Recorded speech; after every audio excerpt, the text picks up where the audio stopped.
Dah cerita lama beriman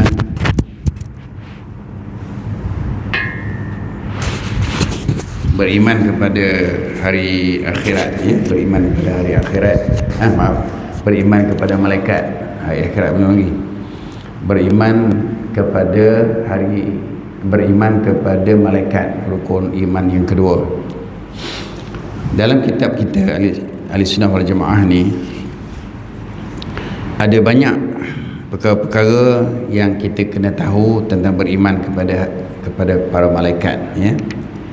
Terakhir sekali kita dah terang bagaimana banyaknya malaikat Allah yang diberikan tanggungjawab menjaga kehidupan manusia dan juga makhluk-makhluk yang berada di atas muka bumi ini.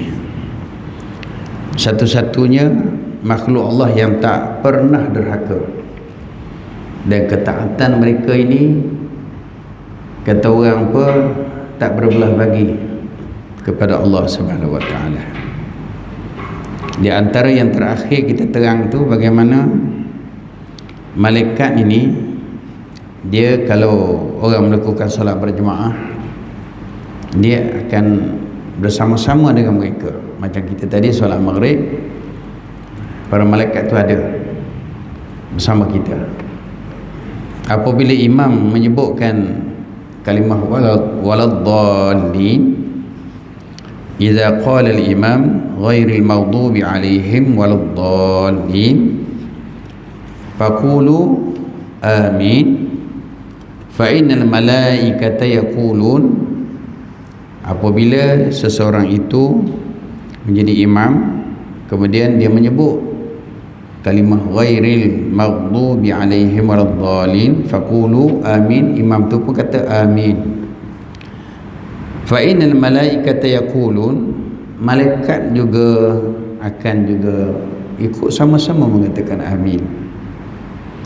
Wa innal imam yaqulu amin, apabila imam itu dia menyebut kalimah amin, faman wafaqa, perkataan faman wafaqa tu maksudnya apabila bermuafakat kalimah amin antara imam dengan makmum tadi, ta'minuhu ta'minul malaikah, maka muafakatlah takmin yang tadi bersama-sama dengan malaikat, serentaklah, ya.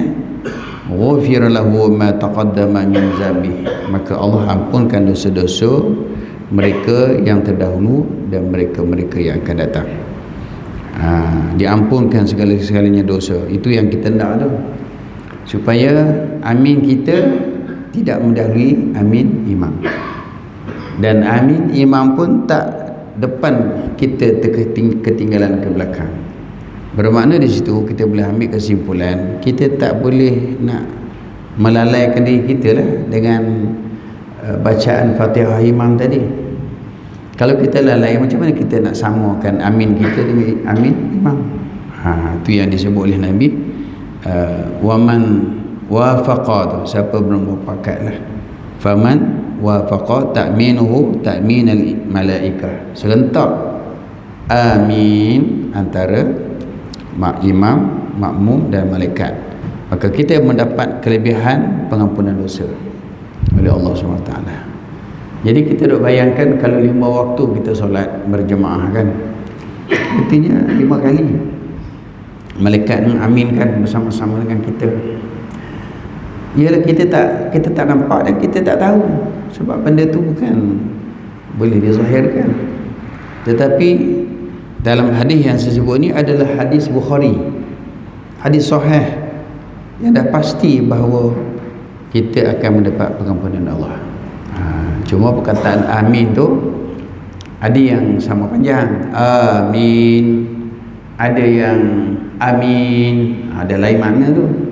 Ada yang panjangnya 2 harakat, tu min tu boleh baca 2, boleh baca 4, boleh baca 6. Contohnya kalau amin, jadi min tu kita panjangkan, tu dalam 2 harakat je, 2 harakat saja, amin, begitu, ya. Maka bila kita sama sebutan begitu, kita akan samalah sama-sama dengan imam, insya-Allah. Itu yang sebelum akhir kita terangkan. Kemudian satu lagi tentang apa yang kita terang hari itu 2 minggu lepas, ialah malaikat dia sentiasa memohon rahmat untuk orang-orang yang beriman, terutama para alim ulama, ya. Wallazi yusalli alaikum wa malaikatuh yukhrijakum minaz zulumati ilan nur wa kana bil mu'minina rahima. Ini dalam suratul Ahzab ayat ke-43.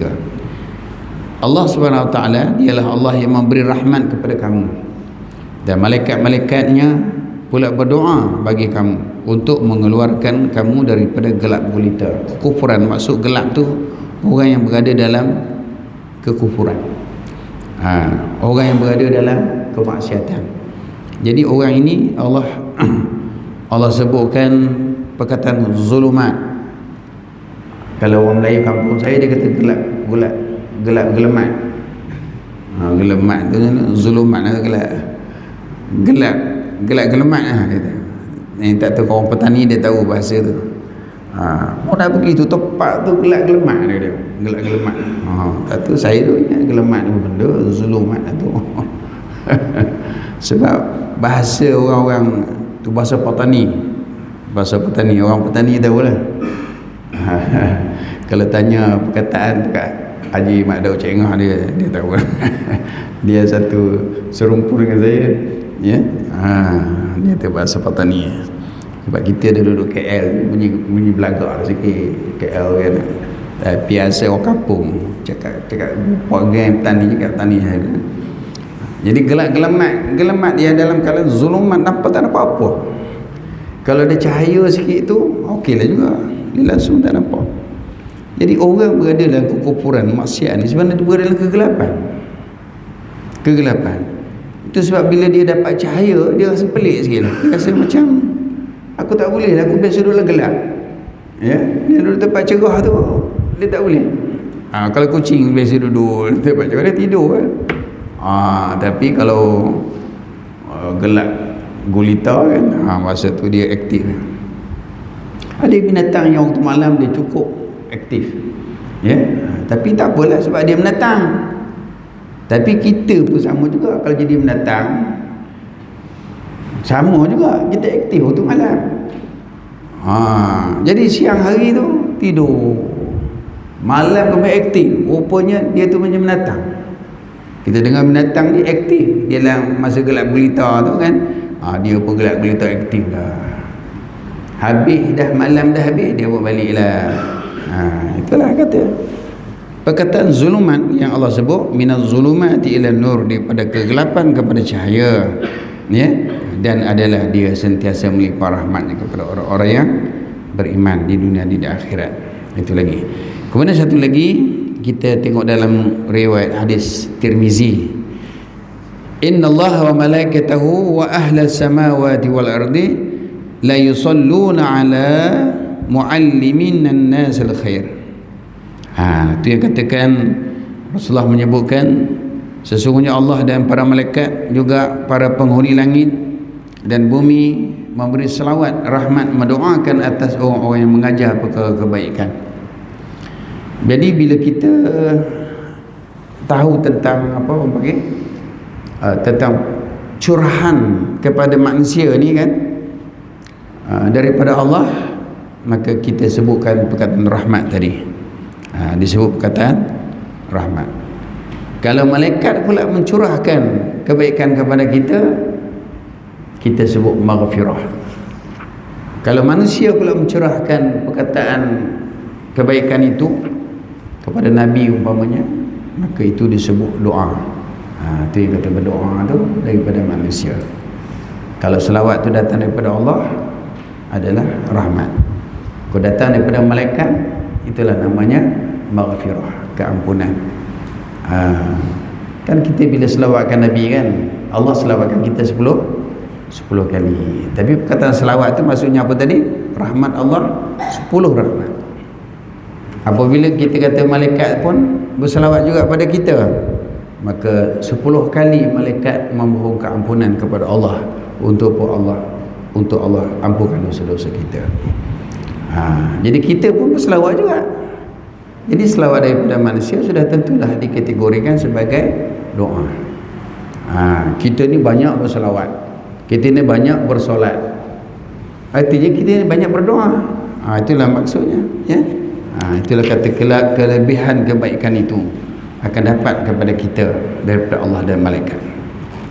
Dan malaikat juga merendahkan diri kepada orang yang belajar ilmu. Ni tuan-tuan datang ni, malaikat sangat-sangat menghormati kita. Dia menundukkan diri dia kepada orang yang menuntut ilmu. Pasal apa? Bergembira mereka melihat orang-orang yang belajar ilmu, ya, dia akan merendahkan diri. Cara dia merendah diri dia sebab body dia, kita pengen nampak ada. Dia ada sayap dia terlalu besar, maka dia telah menghamparkan sayap kepada kita. Kita ni kalau betul lah kita nampak dengan mata kepala dah, ramai orang tak tahu surah, tak mat surah kan? Pasal nak berjalan atas sayap malaikat ni, kita kalau dapat orang bentang kapet merah pun seronok tak? Ya Allah, kan ada orang besar tu dia bentang kapet merah, dia buat tanda, dia pijak orang lain ke tak? Gila kan, ada setengah dia tak nak, setengah orang tu dia suka, wah pijak kapet merah seronok kan? Itu kemuliaan maksud dia. Diberikan kepada dia. Kita ni bukan kapet merah, malaikat bentangkan sayap tu. Kita kadang-kadang fikir pula, tak rosakkan sayap malaikat, dia terbang macam mana? Betul-betul fikir macam tu tak selesai masalah. Kerja Tuhan bila dia cipta sesuatu, dia arah sesuatu tu ada keistimewaan dia. Jangan kita bayangkan sayap malaikat tu macam sayap burung. Jadi kalau kita duk bayang malaikat ada sayap macam sayap burung, kita pijak memang jahanam lah, tercabut bulu habis kan. Jadi sebenarnya kita anggap malaikat punya sayap kita tak tahu rupa macam mana. Tapi Rasulullah pernah melihat sayap malaikat Jibril alaihissalam 600 sayap. Masya Allah, sebelah 300, sebelah 300, 600 sayap. 600 sayap ni malaikat Jibril ni, dia tu tak pernah buka. 600 sayap, kata Syekh Abdullah Al-Fatani, ya, dia kata dia tak pernah buka sayap. Dia buka sekali ketika di Sidratul Muntaha, waktu Nabi nak berpisah dengan Jibril ketika Isra dan Mi'raj. Masa tu dia buka sayap. Subhanallah, terkejutnya Nabi dia masukkan iman, dia masukkan ilmu, dia masukkan segala-galanya kan, dia belah buruk kan. Sebab tu dia ada kekuatan. Kalau tidak pingsan Nabi. Tak larat, tak mampu nak tengok kekuatan hebat. Ya, sebab satu sayap dia buka tu, dibayangkan boleh menggelapkan dunia. Satu sayap dia ada 600 sayap. Jadi tak heran dah kalau Jibril AS tu berjumpa dengan Nabi SAW beberapa kali. Itu yang kita fikir-fikir sekali, kerja Tuhan ni untuk orang beriman ni sebenarnya tak ada, orang kata apa, tak ada benda yang kita rasa pelik lah. Kita doa dekat sahabat kita, ya, saudara kita di Palestin tu, Tuhan tak nak bagi lagi tu, ada sebab dia. Kita duk bayangkan seluruh dunia, orang Muslim, orang non-Muslim berdoa kan, dia orang berdoa juga.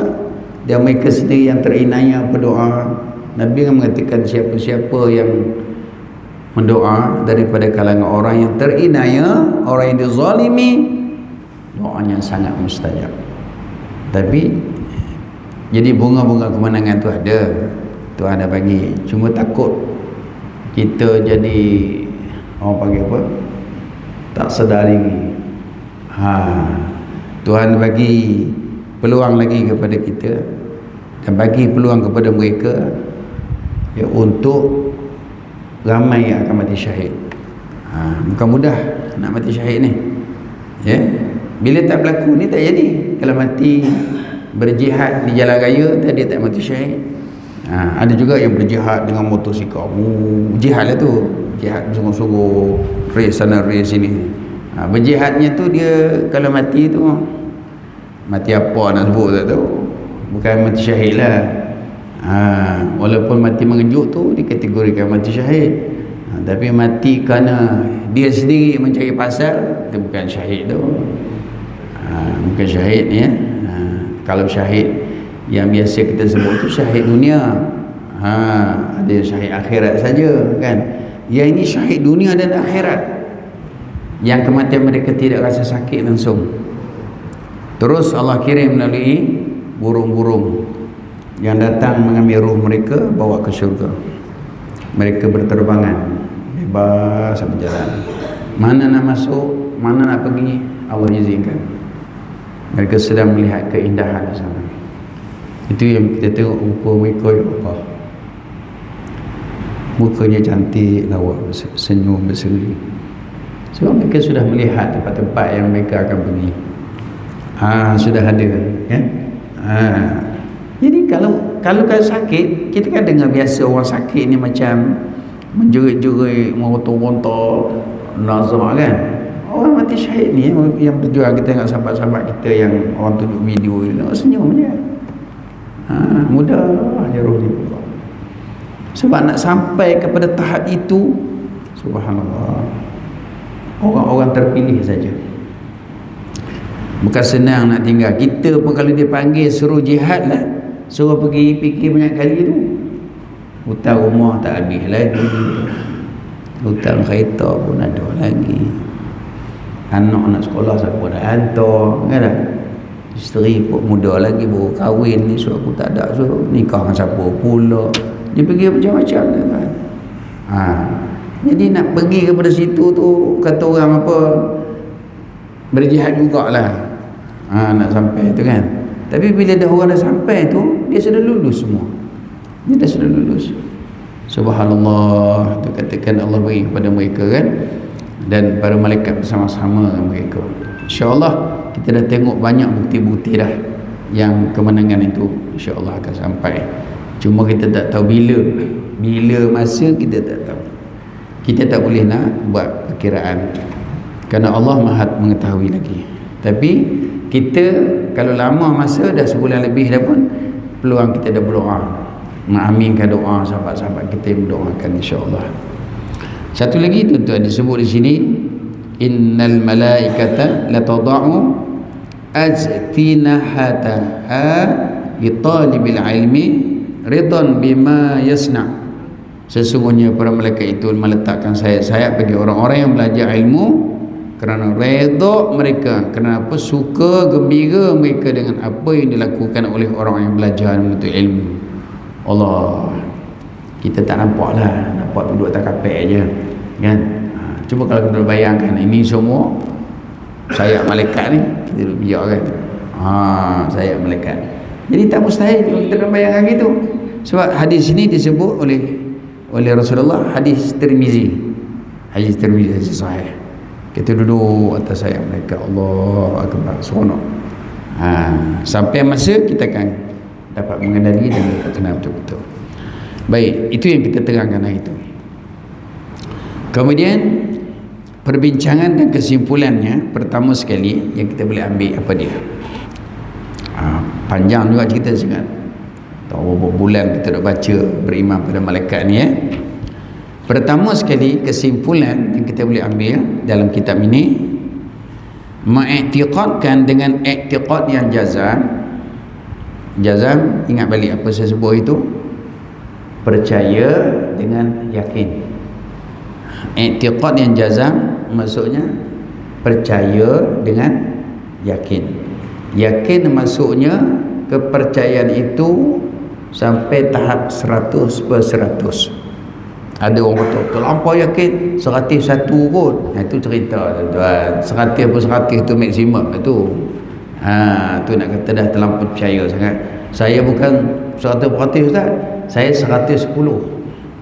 Oh, lebih pula.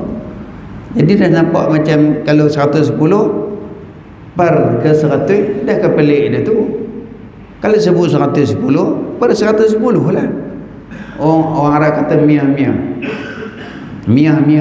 tu kan 100. Mia per mia, 100 per 100. Cukup dah tu, tu suruh tambah je lah. Ya. Kita dah tahu dah bahawa itulah kepercayaan yang disebut jazam. Apa bahasa yang boleh kita letakkan dalam jazam? Dia sebenarnya tidak ada isu yang kita nak bincangkan lagi dah. Mia-mia ni 100% lah, 100%. Dan kita sebut perkataan 100%, 100% tu dia tak kuat. Itu masuk jazam. Putus terus. Tak ada. Kalau tak putus, ada lagi perbincangan. Ya? Itulah dimaksudkan i'tiqad, pegangan yang jazam. Bahawa bagi Allah SWT itu ada beberapa malaikat yang dicipta daripada nur, daripada cahaya. Itu kesimpulan pertama yang kita ambil. Yang kedua, malaikat-malaikat tidak pernah mendurhaka dan membantah perintah-perintah Allah yang menjadi tugas dan tanggungjawab mereka masing-masing. Itu memang kita dah faham dah, tak payah kita nak bahas lagi. Memang tak mendurhaka. Ya. Tapi ada tak kita dengar bila kisah Allah menciptakan Adam, tiba-tiba ada malaikat protes kan? Tu adakah kita kategorikan sebagai derhaka? Kan kita bisa dengar dah. Masa Adam dimasuk ke roh, masa dicipta tu panjang 60 hasta. 60 hasta ni tuk kita masa dicipta tu besar 100 kaki. 100 kaki. Tak tahu ni surah kita ni panjang berapa? Ada 100 dah? Tak sampai dah. Mana Adam tu besar lagi daripada lebar surah ni. Besar tu. Itu asal kejadian. Masa dicipta tu daripada tanah. 4 unsur-unsur tanah. Malaikat juga yang pergi ambil tu. Tanah warna hitam, warna putih, warna kuning, warna merah. Jadi 4 warna tu dah dicampur, tu jadi warna kita. Tapi kalau lebih putih, tu nampak putih semacam tu. Kadang-kadang yang 4 tu terlebih merah, warna buat merah-merah sikit. Itulah. Kadang-kadang nampak lebih kuning, tu kuning lansat tu. Nampak macam kuning-kuning sikit, ada terlebih kuning lah tu. Tapi ada ustaz yang hitam-hitam sikit, itu dia lebih hitam tu. Manusia juga dia lebih macam hitam-hitam sikit kan. Mungkin campuran hitam, tanah hitam tu terlebih sikit. Terlebih. Ada yang terlebih banyak, hitam sungguh lah. Hitam sungguh Afrika tu kan. Jadi dia warna tu je, dia tak ada lebih daripada tu. Jadi waktu dicipta tu roh tak ada. Masa tu penghuni langit lah, malaikat termasuk Azazil. Azazil itu iblis lah. Dia tak kisah. Tak tanya apa tu. Dia tak kisah. Dia kisah ni apabila Allah masuk roh. Bila masuk roh, Adam mula bersin. Adam mula dah terkejut dah.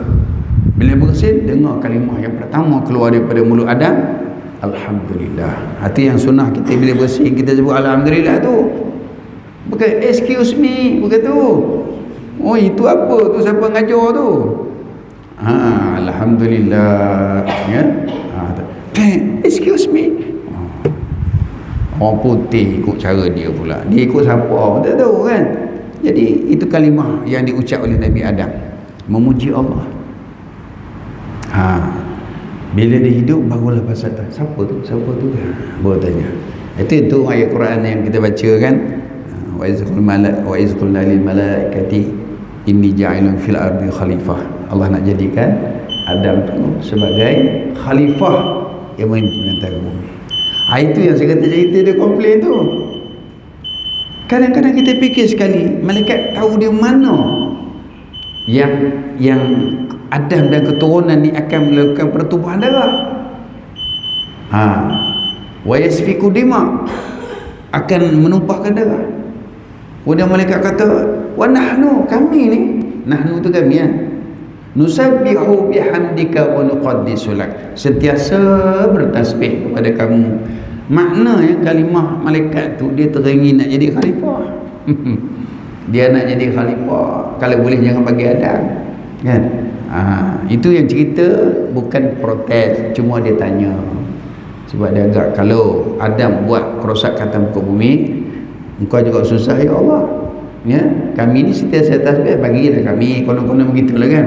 Tapi Allah kata a'lamu ma la ta'lamu, aku lebih tahu daripada apa yang kamu tak tahu.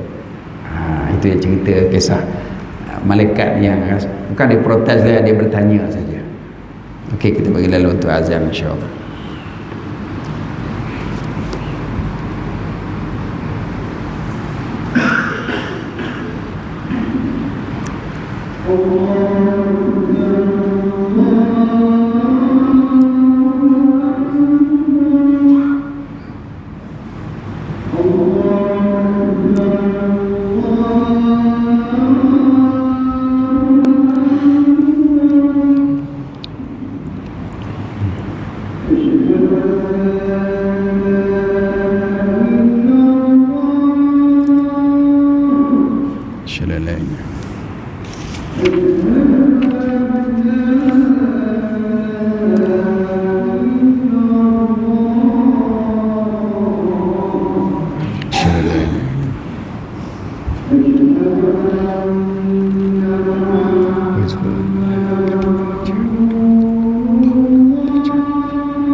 La haula wala quwwata illa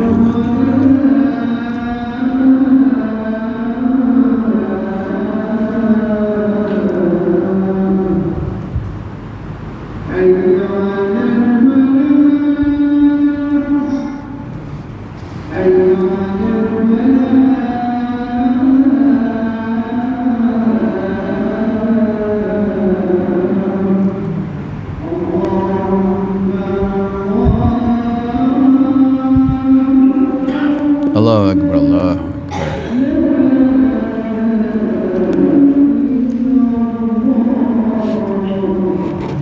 La ilaha illallah Muhammadur Rasulullah. Salatul qa'imah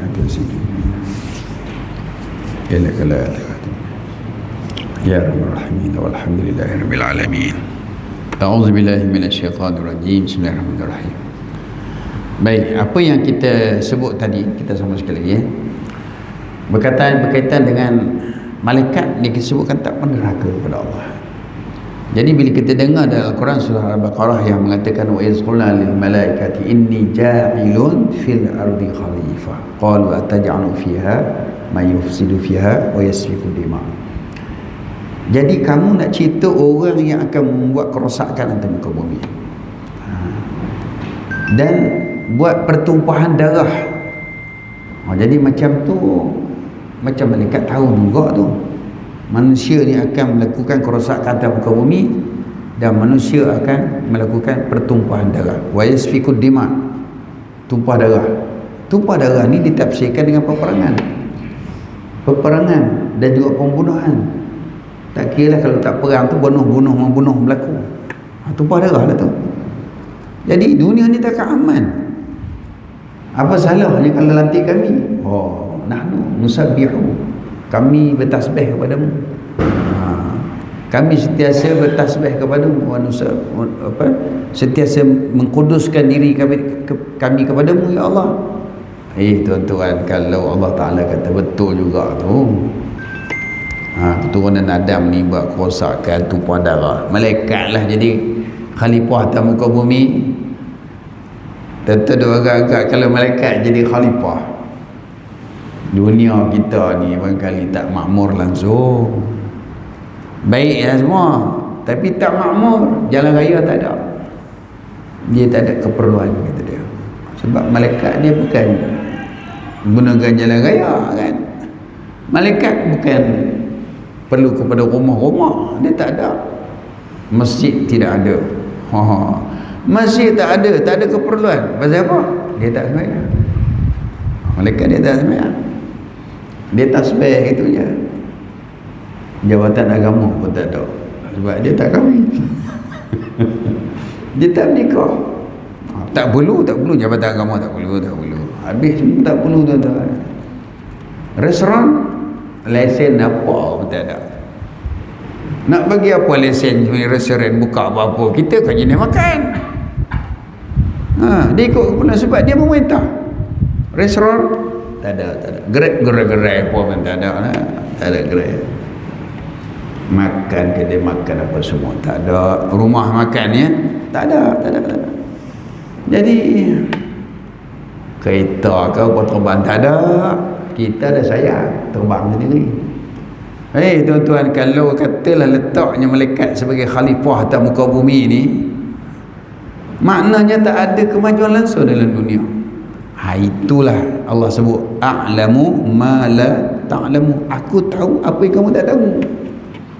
Walaupun kamu sebut betul akan berlaku begini, tapi mereka ni boleh memajukan dunianya.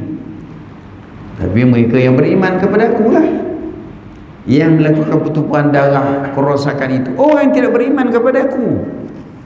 Begitulah seolah-olah Allah tafsirkan begitu kepada malaikat. Ini cerita malaikat. Mereka bukanlah derhaka, cuma mereka bagi pandangan, ya, bagi pandangan. Rupa-rupanya pandangan kata yang dia buat tu tak betul. Dia akur lah, tak derhaka lah. Dia tak ada nak lawan juga. Sebab manusia ni kadang-kadang dia tahu dah salah, lawan juga. Lawan, tetap lawan. Mana boleh macam tu? Engkau dah salah kan? Mengaku je salah. Manusia. Tapi malaikat bila dah salah, ya, betul. Tapi apa yang disebut kerosakan dan pertumpahan darah tu betul ada juga berlaku sekarang. Ya Allah, ya Tuhan, lebih 10,000 orang mati. Yang mati tu bukan mati tak ada darah. Kalau kita duk bayangkan darah syuhada tu, tak tahulah. Tapi di sisi Allah tu seperti kasuri. Subhanallah, seperti kasuri yang semerbak harum bau-bauan syurga. Yang bangkai-bangkai Yahud ni mati sekejap dah macam bangkai busuk sampai dia orang sendiri ni nak kambing mana tak tahu lah, nak kena cepat-cepat kambing, mati tak berapa hari pun, sekejap mati dah, bau dah macam bangkai binatang, berkelimpangan mati. Yang kita pun tahu dalam video, dalam apa orang nak cerita. Tapi video ni orang nak percaya semua pula. Kadang-kadang dia pun nak cari duit. Dia pun jahat juga ni, tak tahulah kumpulan nak cari duit ni. Dia buat cerita, kadang-kadang yang perang tu bukan perang betul, rupanya video game.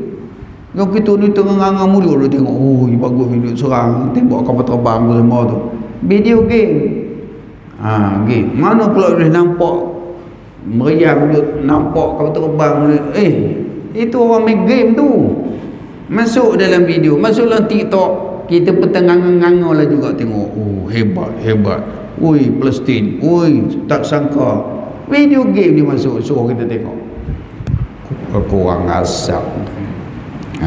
Itulah kata manusia ni, kerana dia ambil kesempatan. Saya agak je lah, saya rasa bukan betul. Yang betul ni dia tak adalah macam awak filem pun. Perang ni bukan perang main-main, antara hidup orang mati. Siapa-siapa yang berjaya ambil, wartawan yang berjaya ambil tu kehebatlah tu. Berapa ratus orang wartawan mati kan. Dia nak dapatkan video yang sebenar. Tapi kita tak nafikan kalau betul yang kita tengok tu betul tu adalah betul lah. Sebab perkara itu bukan perkara di zaman dulu. Zaman dulu pun orang boleh ambil filem, betul-betul ambil video, ambil dari gambar kan. Tambah zaman sekarang canggih. Dengan drone boleh diambil. Dengan drone di atas tu, popor dekat tu. Drone ni kalau dia kena orang tak dapat kesan. Tapi dia ambil video, dia ambil gambar. Ada juga yang betul, kita tak nafi. Jadi kita akhir zaman ni dunia fitnah itu kena tipu selalu. Okey. Bila saya sebutkan tadi tentang malaikat, kita dapat tahu bahawa malaikat tak derhaka kepada Allah. Itu yang kita sebutkan yang kedua. Kemudian malaikat itu adalah makhluk azza wajal dalam alam ghaib, bertugas di alam ghaib.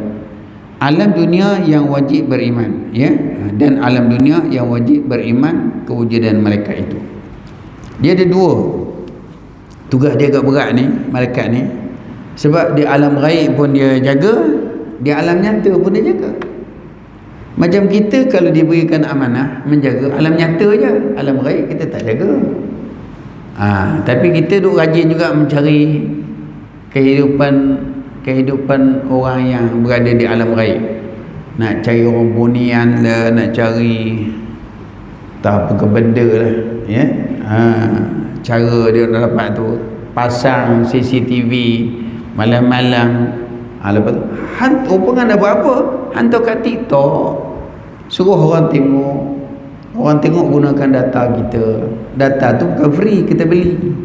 Jadi rupanya TikTok duk bayar kat dia tiap-tiap bulan. Kita pun seronok lah tengok, ya tak? Tu dia. Kadang-kadang bukan yang betul pun, nipu juga. Cerita hantu keluar lah apa semua.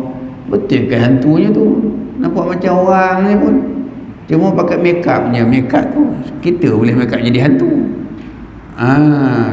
Jadi macam-macam akhir zaman ini orang mencari duit. Kadang-kadang cara tak betul, kan?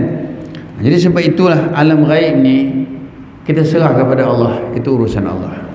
Tapi kita tak nafi kan, ada juga orang yang boleh bercakap dengan makhluk yang berada di alam ghaib. Ada, tuan-tuan. Allah bagi kepilih, bagi kelebihan dia.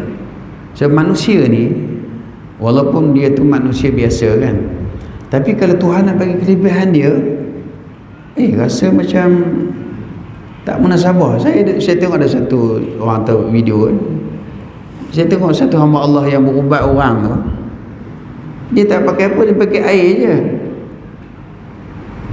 Tapi tak tahu nak percaya tak percaya tu kan.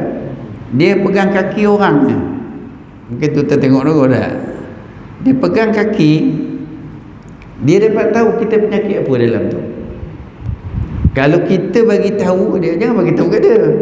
Ada setengah makcik tak sabar-sabar berkata, saya ni kecil mana, saya ni hati ni, bagi tahu dia tahu kalau penyakit kita, atau sebab kita dia tahu dia. Lepas tu bila dia dah dapat cairan, dia boleh sebut sakit apa. Lepas tu kita diam je, tak ada sakit. Jantung, dia tak ada apa. Boleh sebut je. Gaut, aduh, awak ada gaut lah dia. Dia seolah-olah dia dapat kesan lah bahawa kecil mana tak ada, jantung tak ada kan. Tapi bila sebut gaut, dia menjerit sakit. Maknanya ada gaut itu. Lepas tu ada tak gangguan makhluk-makhluk yang datang, dia tak ada. Saka dia, boleh sebut saka, jerit-jerit dia pula. Ada saka, dia tahu. Hebatlah orang tu. Tapi dia orang kampung lah kan. Tapi setengah tu bomor tu dia charge ke, kalau macam tu harga tinggi-tinggi. Dia tak ada, dia ambil RM50 je. Itu mulalah orang berduyun-duyun lah datang ramai-ramai kan. Tapi wallahualam lah, kita nak kata tak betul, orang yang dah pergi ubat tu kata betul. Wallahualam. Tu saya katakan, ada ketika Tuhan bagi kat dia kelebihan yang tak ada pada orang, tapi orang suruh membantu dia buat, orang semua tak ada lah, sebab nak dia je. Itulah sampai tengah malam dia buat kerja kan. Sampai bercuti pun tak ada kan. Tapi jadi jutawan ada tu, insya-Allah kan. Tuan kalau sebut 100 pun tak sampai 150 pun, kalau kena sampai 700-800 orang kan. Banyak dah tu kan. Jadi itulah nak kata, kadang Tuhan beri kelebihan tu, seseorang tu tak sama. Dia tahu bila dia dapat tahu saja, berarti itu untuk dia je, orang lain mungkin tak dapat, ya. Di alam ghaib. Dan satu lagi disebutkan perkara-perkara alam ghaib ni ialah tentang gangguan-gangguan. Memang betul tuan-tuan, memang ada gangguan daripada makhluk halus. Dan ada yang setengah tu dia macam tersalah langkah ke apa pun, ada kacau, ya. Dia kacau. Dan bila dia ganggu tu, kita boleh tahu dia dikuasai oleh orang lain, dan bahasa diguna tu bahasa kita sendiri tak faham. Bahasa saya pernah bercakap tu dengan bahasa-bahasa yang dia menggunakan bahasa kita tak faham. Orang Siam cakap Siam ni kena tahu apa. Kita pun tak belajar Siam.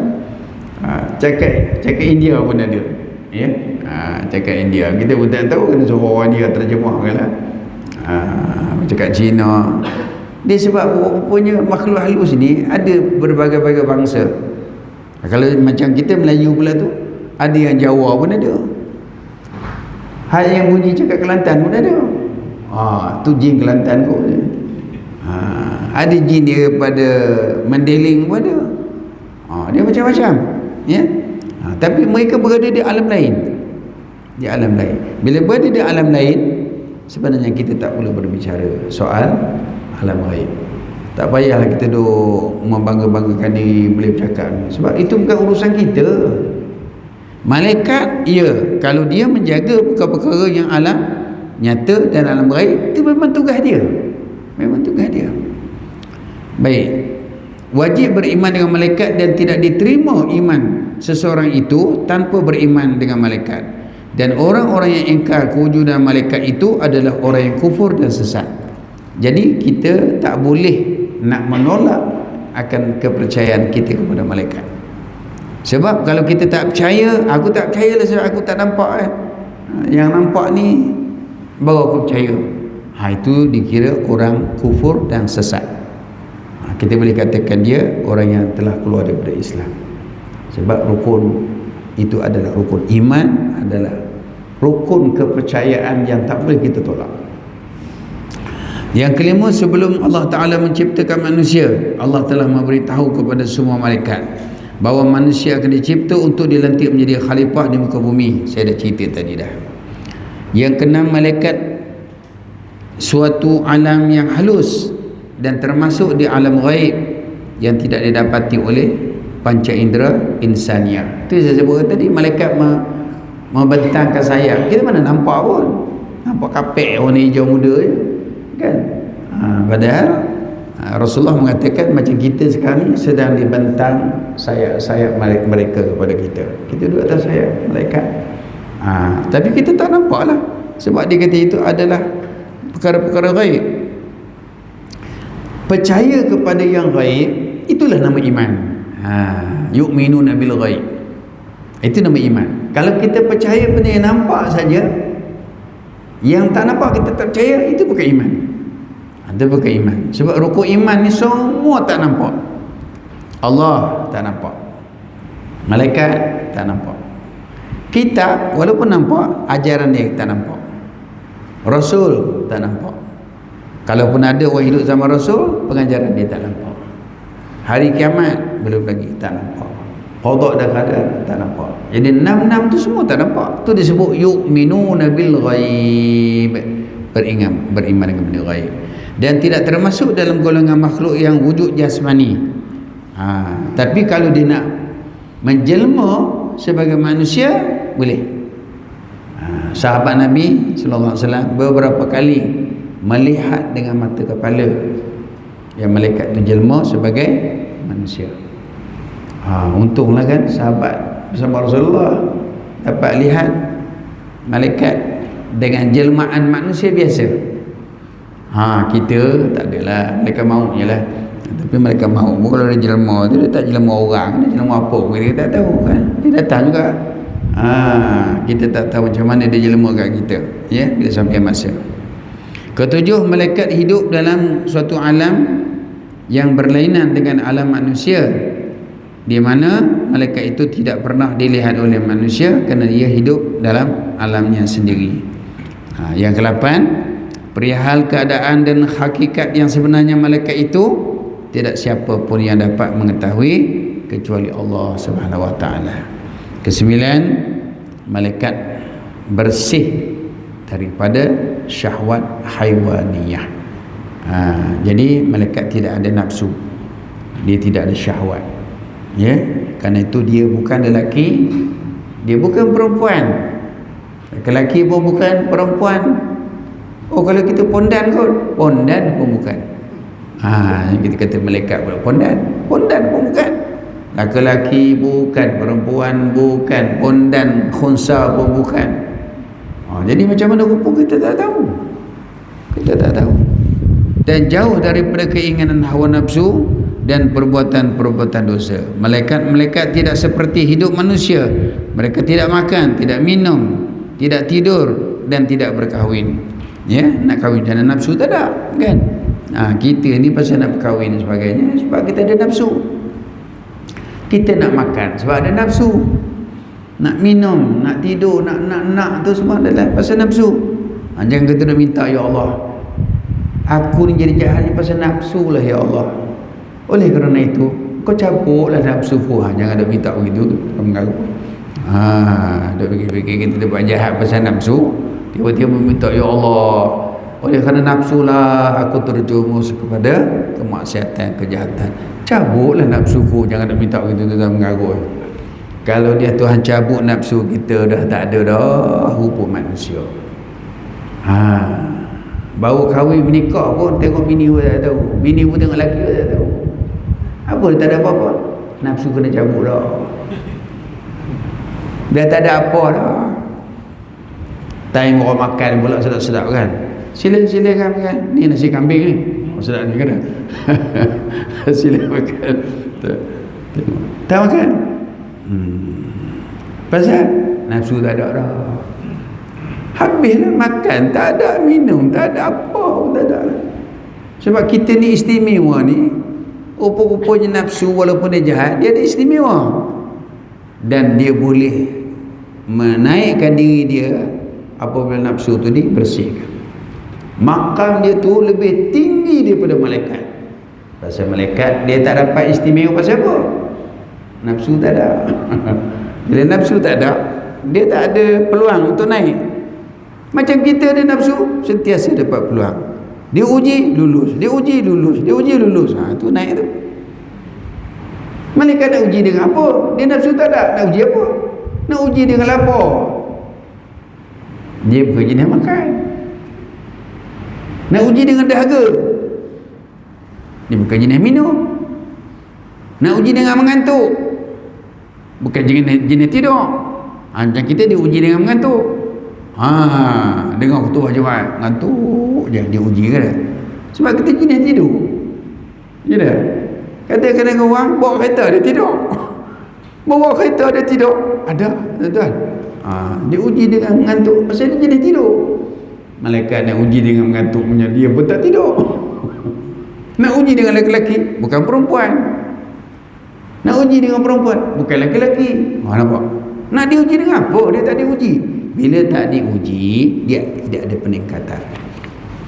Kita diuji. Itu sebab makam kita kalau diuji lulus, kita akan naik darjah yang sangat tinggi. Lebih tinggi daripada malaikat. Tak lulus, merudum jatuh, lebih teruk dia mendatang. Inilah manusia. Kita lah manusia ni, saya tuan-tuan lah. Okey, terakhir sekali yang ke-10 ni. Nanti kita sambungkan datang, tak habis tuan-tuan, banyak ada 18 dia punya rumusan tu. Yang terakhir sekali, malaikat-malaikat bebas mengikut hal ehwal mereka sendiri, tidak melakukan perkara-perkara yang biasa dilakukan oleh manusia, dan tidak ada hubungan dengan kebendaan material keduniaan. Jadi malaikat dia tak akan makan rasuah, dia tak ada kepentingan, projek pun tak ada, nak makan rasuah apa kan. Jadi sebab itu dia tidak ada kepentingan hal keduniaan. Maka sebab itulah malaikat ni adalah makhluk yang sangat luar biasa, tetapi dia hanya menunggu perintah daripada Allah. Kalau Tuhan nak bagi apa kepada kita, melalui malaikat tadi, akan terjadi. Kita akan dapat, insya-Allah. Kita kena yakin. Jadi kita dah terang itu agak panjang, nanti yang akan datang kita sebut lagi sekali berapa bahagian dan tugas-tugas malaikat tu kan. Dalam rumusan tu ada nanti, insya-Allah. Bukan 10 saja, lebih daripada tu. Kita belajar ketua malaikat 10 saja. Memanglah dia menjaga dalam 10 perkara tu, tapi ada lagi, ditambah lagi malaikat ada katibin, Rahman Katibin, malaikat yang menjaga tentang rahim manusia, malaikat yang menjaga majlis ilmu, malaikat itu malaikat macam-macam. Allah Akbar, hebatnya ya kejadian Allah kepada malaikat ini. Okey, saya ingat sekali itu saja. Tentu insya-Allah ada manfaat kepada kita. Mudah-mudahan ada manfaat kepada kita insya-Allah. Nanti nak kena minta pen sikit tanda saya tak bawa pula. Kalau rajin-rajin ni cari pen ke pensel tak atas meja lah, boleh kita anukan. Subhanakallahumma wa bihamdika asyhadu an la ilaha illa anta astaghfiruka wa atubu ilaik. Bismillahirrahmanirrahim.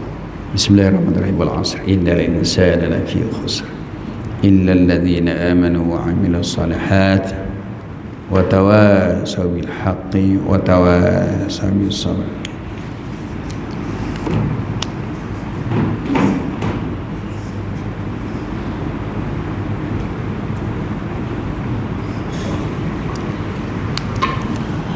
أعوذ بالله من الشيطان الرجيم. بسم الله الرحمن الرحيم. والصلاة والسلام على أشرف المرسلين وعلى آله وصحبه أجمعين. اللهم إنا نسألك رضاك والجنة ونعوذ بك من سخطك والنار. اللهم إنك عفو كريم تحب العفو فاعف عنا وعن والدينا والمؤمنات والمسلمين والمسلمات الأحياء منهم الأموات برحمتك يا أرحم الراحمين. اللهم إنا نسألك في نحور أعدائنا ونعوذ بك من شرورهم. اللهم رد كيدهم على نحورهم. اللهم بدل شملهم وفرق جمعهم وشتت كلمتهم وزلزل أقدامهم وسلط عليهم كلبا من كلابك يا قهار يا جبار يا منتقم يا الله يا الله يا الله يا ذا الجلال والإكرام. اللهم يا منزل الكتاب ويا مجير السحاب ويا هازم الأحزاب اهزمهم وانصرنا عليهم يا الله. اللهم انصر الإسلام والمجاهدين في فلسطين. اللهم انصر الإسلام والمجاهدين في كل مكان وفي كل زمان. حسبنا الله ونعم الوكيل. حسبنا الله ونعم الوكيل. حسبنا الله ونعم الوكيل. ولا حول ولا قوة إلا بالله العلي العظيم. ربنا آتنا في الدنيا حسنة وفي الآخرة حسنة وقنا عذاب النار. وصلى الله على سيدنا محمد وعلى آله وصحبه أجمعين. الحمد لله رب العالمين. تقبل الله منكم إنا ومنكم تقبل كريم.